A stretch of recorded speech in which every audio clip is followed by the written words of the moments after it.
My wallet was in your bag. You thief! My sister-in-law, who had been rummaging through her bag, glared at me as she shouted this. It happened during a dinner at my in-laws, celebrating the date set for my and my fiancé's wedding.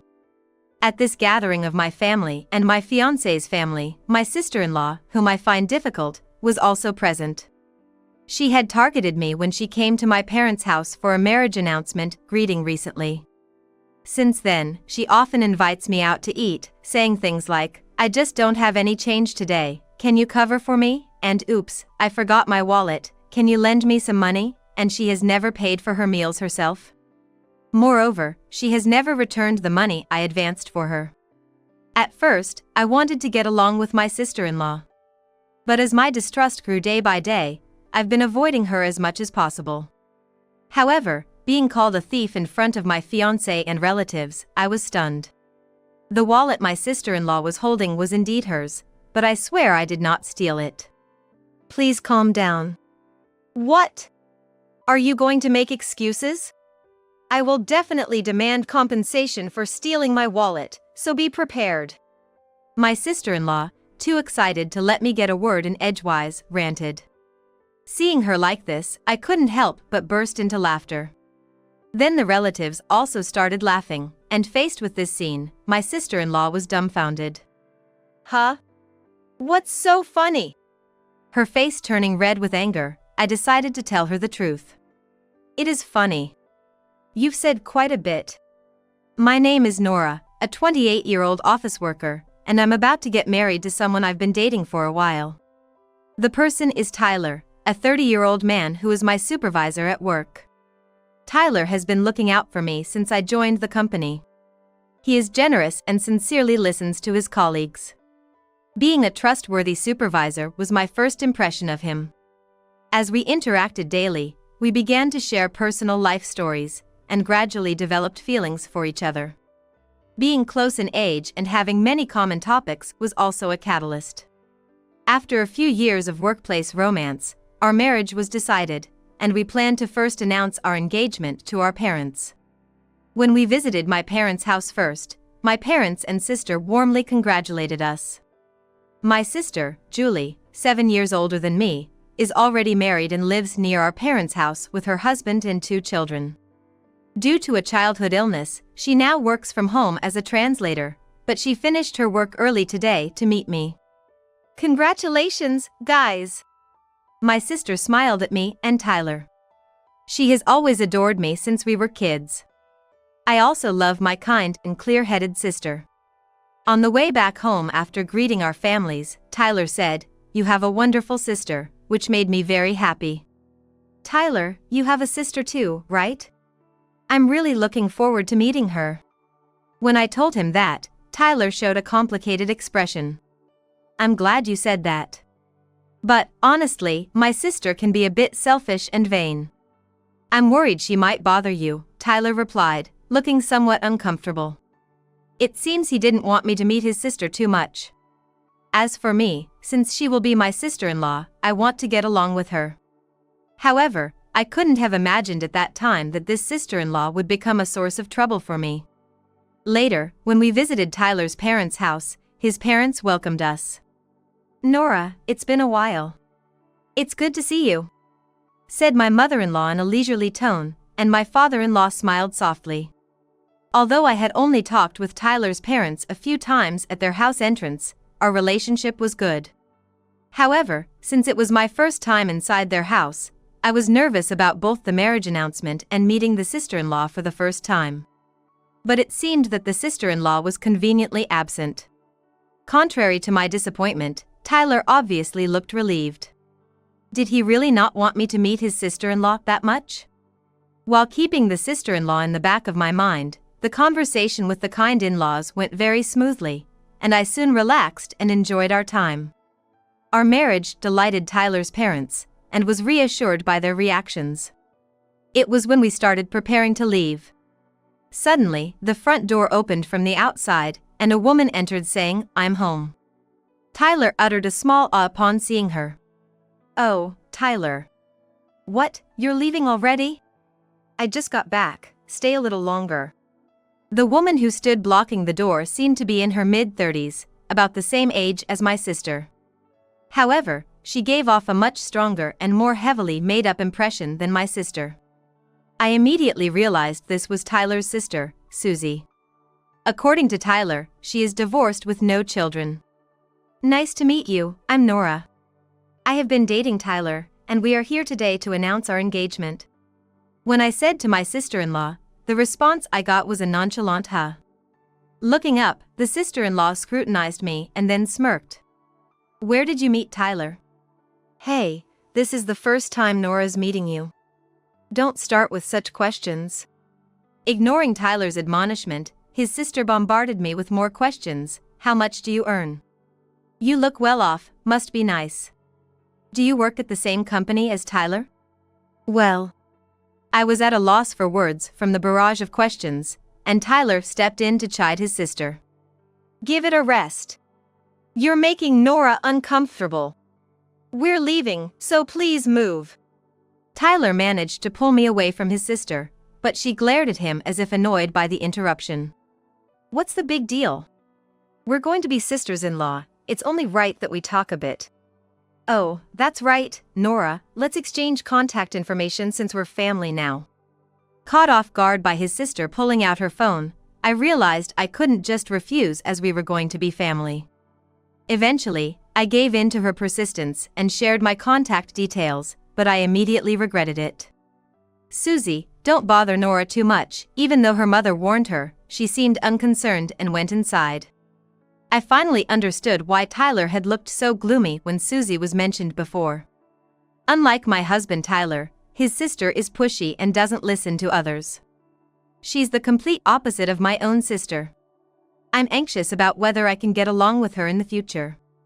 However, since we're becoming family, I still want to maintain a good relationship, so when she contacts me, I'll make sure to reply diligently. After exchanging contact details, I started receiving frequent texts from her. During our email exchanges, we discovered our workplaces were close, and one day, she invited me to lunch during a work break.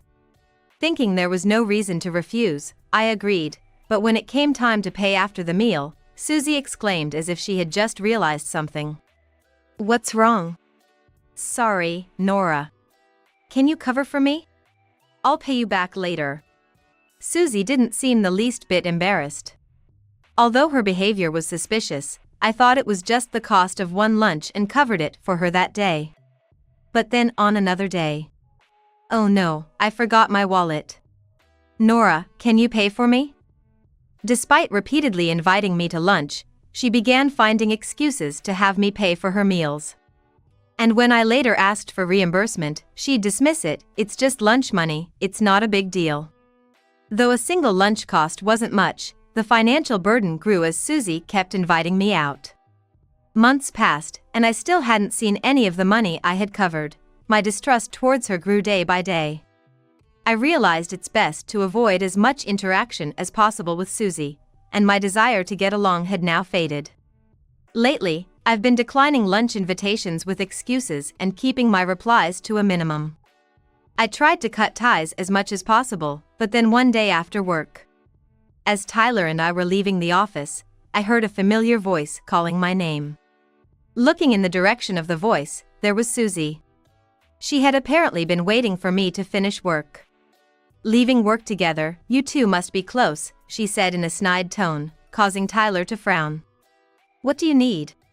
Tyler asked, and Susie smiled and said, actually, I have dinner plans with a friend today, but I'm short on cash. Nora, could you lend me some? Her actions, as if she had gotten used to them, really put me off. I refuse. You haven't even paid back the money I lent you before. As soon as I firmly refused, my sister-in-law became sullen and said, what a cold person you are. Aren't we family? If we're family, a little money shouldn't matter. Besides, you earn more than I do. Actually, I never discussed my salary with her, but she probably figured it out since I work at the same company as Tyler. I wanted to retort that I wasn't even part of your family yet, but Tyler scolded her before I could speak. Even among families, we shouldn't borrow and lend money, should we? Instead of going to dinner, you should pay back what you owe Nora. If you can't pay it back right now, then please go home. Hey Tyler, who do you think you are talking to like that? I'm your sister. Are you siding with a stranger over your own sister? Although she had just mentioned family, now she glared at me, calling me a stranger.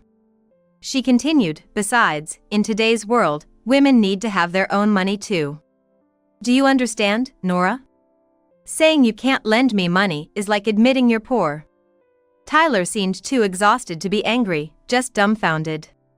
What you're saying is nonsense. Let's go, Nora. Don't take her words seriously. We couldn't bring ourselves to say anything more to her and decided to leave the scene as if we were strangers.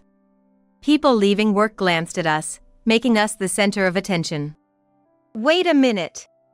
My sister-in-law was shouting behind us, but we didn't look back. Since then, she occasionally contacted me, but I was too busy with wedding preparations, so I kept my replies non-committal. Of course, I also declined her dinner invitations and haven't met her since she ambushed me in front of the company. Meanwhile, the date for the wedding was successfully set, and a dinner with both families was scheduled at my in-laws' home. Shortly after Tyler and I arrived at the in-laws, my parents and sister also arrived. My sister-in-law was there too, and although she greeted us, she surprisingly didn't say much to me and was unusually quiet. While her demeanor felt eerie, the table was set with a lavish meal, and the atmosphere was festive. The dinner ended on a pleasant note, and everyone was happily chatting when suddenly, returning from the restroom, she exclaimed, "What? It's not here. Where is my wallet?" She claimed that the wallet she had put in her bag was missing. Just calm down. Didn't you leave it in your room? Her mother suggested, but it seemed not to reach her ears. I definitely put it in my bag. Oh, I get it. You stole it, didn't you? She accused me as she grabbed my bag that was nearby and started rummaging through it. Then, with a look of surprise, she pulled out a wallet from the bag. It was a wallet I had seen her with several times before. See? I told you so. My wallet was in your bag. She triumphantly shouted and then confronted me. You stole it while I was in the restroom, didn't you? Pretending to be so demure, and yet you're such a terrible woman. I oppose you becoming my brother's wife. Please calm down. Are you trying to make excuses? What you did is theft. Be prepared because I'm going to demand compensation. She was so agitated that she wouldn't let me get a word in. But I couldn't help but let out a burst of laughter. As I started laughing, my parents and Tyler also burst out laughing. Before this scene, my sister-in-law was stunned but soon turned red with anger. What's so funny? It's so funny. You really said quite something. Huh? Confused, the next person to speak to her was my sister sitting next to me. That bag isn't my sister's. It's mine. At those words, my sister-in-law's expression froze. What? Sweat appeared on her face. I asked, implying confirmation, my sister wouldn't steal your wallet, would she? It turned out that my sister-in-law, Susie, was just waiting for an opportunity to accuse me. Predicting that she might do something, I didn't bring my own bag to the dinner party today. The bag that was near me belonged to my sister, and furthermore, my sister could never do something like steal a wallet. That would be absolutely impossible because since her childhood, she has been unable to move her legs and uses a wheelchair. She can neither stand nor walk on her own.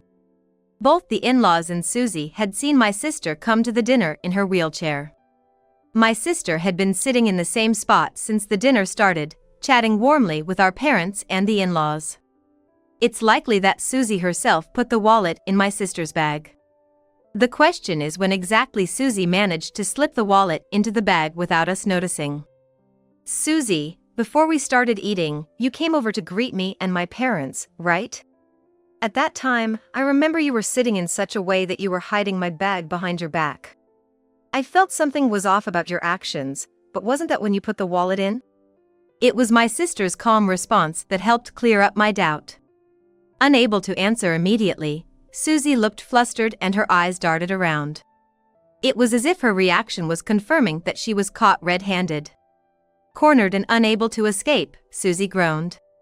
My sister continued in a calm voice to reason with her. I had heard about your character from my sister. Despite being nearly the same age as me, the extent of harassment you're willing to go to is just appalling. Please don't hurt my dear sister anymore. Hearing this, I finally realized that my sister was angry.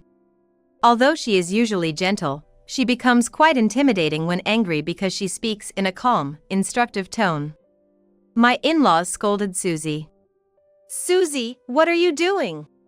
It's disgraceful to call Nora a thief. Absolutely shameful. We've treated you and Tyler equally. Where did we go wrong in raising you? Nora, everyone, I'm sorry my daughter has done this. My father-in-law apologized to me. However, even seeing her parents apologize didn't seem to affect Susie. The next moment, Susie stood up abruptly and glared at me with fury. What, everyone's making me out to be the bad guy. I've been against your marriage with Tyler from the start. I hoped you'd embarrass yourself today and break up, but you just had to ruin that. Frustrated and speechless at her audacity, Tyler exploded with anger. Enough! Since we've been listening, it seems you've been trying to worsen our relationship. I can't stand it anymore. I'm going to say everything now. Wait, what are you going to say? Despite Susie trying to stop him, Tyler, fed up, couldn't be stopped. He revealed all of Susie's past misdeeds, including how she never repaid me for covering her lunch, and how she ambushed me outside our company to beg for money. Tyler added that Susie had been secretly trying to break us up by feeding him baseless accusations against me. No one would believe such words. I know better. Nora has been hardworking and kind since she joined the company. There's a difference between what you can say as family and what you shouldn't. Tyler didn't elaborate on what exactly Susie had told him. But from his intense anger, it was clear the rumors were quite nasty. That really happened? I was shocked as it was the first time I heard about it, and Tyler looked regretful. Sorry, I didn't want to worry you unnecessarily, that's why I kept quiet. No matter what my sister says, I believe in you, Nora. Moved by his earnest words, tears welled up in my eyes. I wiped the tears from my eyes and faced Susie again. I've decided to stand by Tyler no matter what. So please take this opportunity to let go of your brother. Embarrassed, Susie blushed and snapped, "Shut up," before storming out of the house. After the storm had passed, I breathed a sigh of relief. No matter what kind of harassment she plans, I'm not afraid anymore.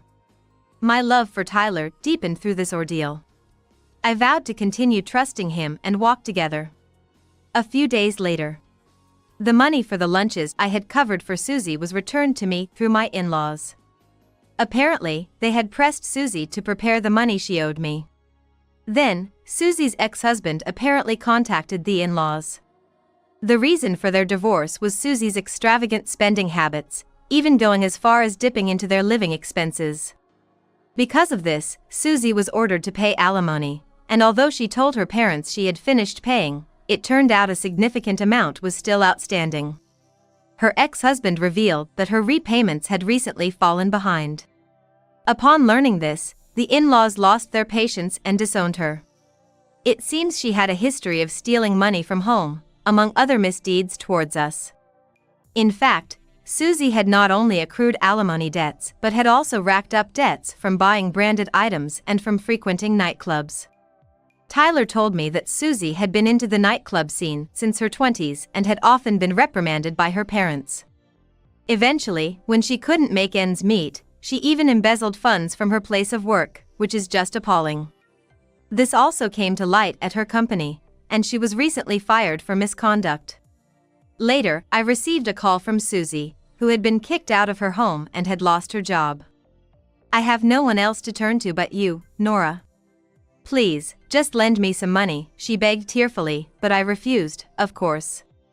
Isn't this a bit too convenient for you? Please pay off your alimony and debts with money you earn yourself. I don't want to be involved with you anymore. But, aren't we family? Let's try to get along from now on. I wanted to get along at first, too. But I can't consider someone family who spends recklessly and doesn't think they've done anything wrong. After I made this clear, Susie continued to rant, but I hung up without paying any attention. Later, I heard that Susie started living frugally in a low-rent place with the little savings she had.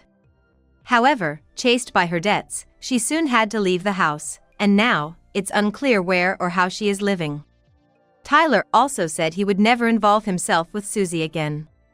A month passed, and we held our wedding without Susie's presence. It was a joyous occasion blessed by many, and even now, it remains an irreplaceable memory. After the wedding, we moved into the home we had prepared and soon discovered I was pregnant. Looking forward to the birth of our child, Tyler and I are living fulfilling days. I only hope for happy days ahead with our new family member.